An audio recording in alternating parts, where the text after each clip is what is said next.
আসসালামু আলাইকুম রাহমাতুল্লাহ। সম্মানিত দর্শক শ্রোতা, আল্লাহর এই দুনিয়ায় যে যেখান থেকে আজকের ভিডিওটি দেখতেছেন সবাইকে জানাই আন্তরিক শুভেচ্ছা এবং আজকের ভিডিওতে সবাইকে স্বাগত। তো আপনাদের সাথে আছি আমি মোহাম্মদ নজরুল ইসলাম, এনআই টেকনোলজি ওয়ার্ল্ডে। তো আজকের আলোচনার বিষয় হচ্ছে যে ওয়াইফাই রাউটার কেনার সময় যে ভুলগুলো করা যাবে না। তো চলুন, ওয়াইফাই রাউটার আমরা অনেকেই কিনি যারা ওয়াইফাই ব্যবহার করি। তো এই রাউটার কেনার সময় আমরা যে ভুলগুলি আমরা করলে আমরা ক্ষতিগ্রস্ত হব, চলুন আমরা জেনে নিই। ওয়াইফাই রাউটার কেনা অনেকটা নতুন স্মার্টফোন বা কম্পিউটার অথবা অন্য কোনো সংবেদনশীল ডিভাইস কেনার মতোই। অবশ্যই এ ধরনের ডিভাইস কেনার ক্ষেত্রে প্রয়োজনীয় অপ্রয়োজনীয় বিষয়গুলো জানা থাকলে বিষয়টি অনেকটাই সহজ হয়। ওয়াইফাই রাউটার কেনার সময় প্রায় আমরা কিছু সাধারণ ভুল করে থাকি। এরকম 8টি ভুল না করলে ওয়াইফাই কেনার বিষয়টি অনেকটাই সহজ হয়। তো ওয়াইফাই এক্সটেন্ডারের সাথে ওয়াইফাই নেটওয়ার্ক মিলিয়ে ফেলা। অনেক সময়ই দেখা যায় পুরনো ওয়াইফাইটি বদলে ফেলার প্রয়োজন হলেও আমরা তা করতে চাই না।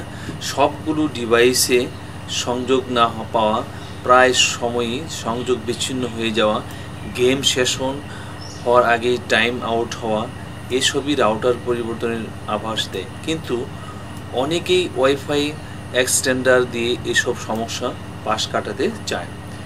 ওয়াইফাই এক্সটেন্ডার দিয়ে এসব সমস্যার একটি বা দুটি সমাধান করা যায়।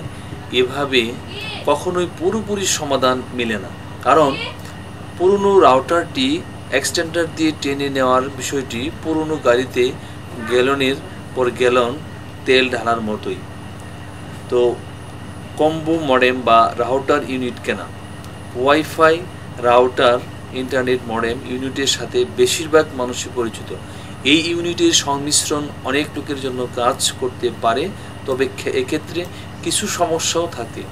সবচেয়ে বড় বিষয় হচ্ছে যে যে পরিমাণ অর্থ ব্যয় করা হয় তা দিয়ে সেরা রাউটার বা মডেম পাওয়া যায় না। আরও একটি সমস্যা হচ্ছে এই ডিভাইসটি একটি নির্দিষ্ট জায়গায় একেবারে সেট করে নিতে হয়, অর্থাৎ পুরনো বাড়ি ছেড়ে নতুন বাড়িতে গেলে তা সহজেই নেওয়া যায় না। এছাড়াও কেবল মডেম বা ওয়াইফাইয়ের সংমিশ্রণ থাকলে এর কেবল মডেমের অংশটি কোনো ফাইবার কোম্পানি অথবা ইন্টারনেট নেই এমন স্থানে কাজ করবে না। এছাড়া কেবল কোম্পানি নতুন DOCSIS মানদণ্ডে উন্নীত হলেও একই ধরনের সমস্যা দেখা দিবে। এক্ষেত্রে একটি ভালো স্ট্যান্ড এলোন রাউটারের বিনিয়োগ করলে ভালো ফলাফল পাওয়া যাবে। নির্দিষ্ট কিছু বিশেষ পরিস্থিতিতে রাউটার বা মডেম ইউনিটের কম্বিনেশন উপকারী হলেও সবার জন্য তা নয়। কিন্তু সেকেলে রাউটার কেনার ক্ষেত্রে সবচেয়ে গুরুত্বপূর্ণ বিষয় হচ্ছে বাজারে যে নতুন রাউটার এসেছে তা না কেনা। পুরনো মডেলের নতুন রাউটার কেনা এক অর্থেরই অপচয়। নতুন বক্সে থাকা পুরনো মডেলের রাউটারটি মূলত 5 বছর আগের প্রযুক্তির, ফলে এই রাউটার কিনলে সেখানে কখনো নতুন ওয়াইফাই প্রযুক্তি থাকবে না। প্রতি 3 থেকে 5 বছর অন্তর ওয়াইফাই রাউটার হালনাগাদ করা উচিত। তাই যদি প্রথম কেনা রাউটারটি যদি 5 বছর আগের প্রযুক্তি হয়, তাহলে এমনি ওয়াইফাই প্রজন্মের কার্ভে পিছিয়ে থাকবেন আপনি। তাই ওয়াইফাই রাউটার কেনার সময় শুধুমাত্র রিভিউ এবং রেটিংয়ে কান দিলে হবে না, এটি কখন তৈরি করা হয়েছে সেই বিষয়ের দিকেও খেয়াল রাখতে হবে। কি পরিমাণ জায়গা ওয়াইফাই কভারেজ দিবে তা মাথায় না রাখা। শুধুমাত্র একটি ডিভাইসে সংযোগ দেওয়ার জন্য কেউ কখনো রাউটার কিনে না, অনেকগুলো ডিভাইসে ব্যবহারের জন্যই তা ব্যবহার করা হয়। এক্ষেত্রে অনেকেই বলে থাকেন বাড়ির কিছু কিছু জায়গায় তারা ওয়াইফাই সংযোগ পাচ্ছেন না। এক্ষেত্রে ওয়াইফাই মেশ সিস্টেম কিনে নেওয়া যায়, যা বাড়ির প্রতিটি কোণা কভার করবে। তারপর হচ্ছে স্মার্টফোন চাহিদা এড়িয়ে যাওয়া। যখন নতুন রাউটার কেনার বিষয়টি চিন্তা করা হয়, তখন শুধুমাত্র স্মার্ট টিভি অথবা ফোনের বিষয়টি ভেবে থাকি আমরা।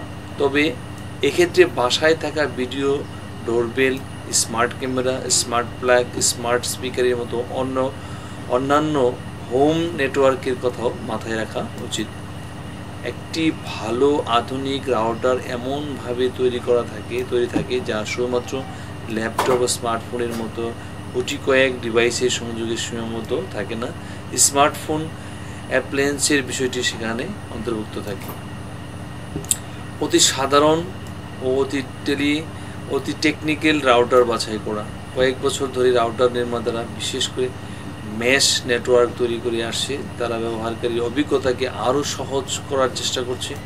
নেটওয়ার্ক প্রযুক্তি সম্পর্কে খুব বেশি কিছু জানা না থাকলে সেক্ষেত্রে মেশ রাউটারের মতো রাউটার প্ল্যাটফর্ম বাছাই করা খুব ভালো কিছু নয়।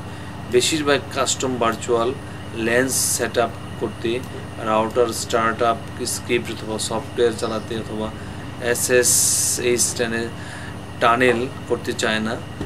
তবে কেউ যদি এই ধরনের কিছু আগ্রহী হয় তাহলে ইয়েরোর মতো ইন্টারফেস সেট আপ নিলে হতাশ হবে। আরেকটি মেশ প্ল্যাটফর্ম চাইলে ASUS GenWi-Fi প্ল্যাটফর্মের বিষয়টি ভাবা যেতে পারে। তো আজকে ভিডিওটি এখানে শেষ করছি। ভালো থাকবেন সবাই। আল্লাহ হাফিজ। আসসালামু আলাইকুম ওয়া রাহমাতুল্লাহি ওয়া বারাকাতুহু।